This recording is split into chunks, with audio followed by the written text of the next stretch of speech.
Depuis 2024, pour se garer au CHU de Saint-Étienne, il faut sortir la carte bleue après 30 minutes de visite.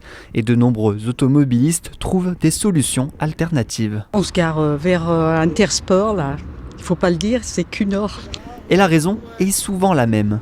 Parce qu'on ne paye pas, parce que c'est super cher. Peut-être que si c'était gratuit, bien sûr que ça m'inciterait plus à venir. Je ne chercherais pas d'aller au Roi Merlin ou où que ce soit. Face à ce problème, l'ancien représentant des usagers au CHU de Saint-Étienne a fait de la gratuité des parkings son combat depuis 2024.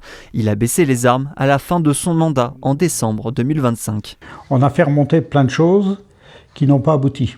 Il a tout de même entamé des démarches avec le député de la Loire-Pyrénées-Courbon et de Meurthe-et-Moselle Stéphane Ablot en se rendant jusque dans l'Assemblée nationale.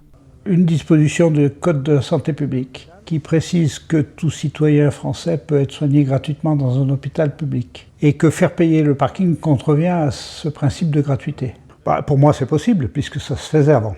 Où est l'étude de réflexion qui a conduit à changer? On ne nous a jamais présenté quoi que ce soit. Dans le passé, le CHU a justifié cette décision par le manque de place et la construction nécessaire d'un parking à hauteur de 20 à 30 millions d'euros, trop cher pour l'hôpital seul. Les deux députés ont quand même pris le sujet au sérieux. Une proposition de loi transpartisane a été soumise à l'Assemblée et passée en première lecture fin janvier. L'objectif serait la gratuité pour les patients pendant leur visite, pour le personnel hospitalier et les aidants. Et les visiteurs auraient 2 heures de stationnement gratuit. Il faudra que les gestionnaires de parking et les hôpitaux se mettent autour de la table pour se mettre en conformité avec la loi. Ce qui veut dire que pour les délégations de services publics qui ont été contractées, elles devront être renégociées, donc avec effectivement sans doute un manque à gagner pour les délégataires qui sera compensé par l'État. Le gouvernement est contre cette proposition et il faudra du temps pour que ce texte passe au Sénat.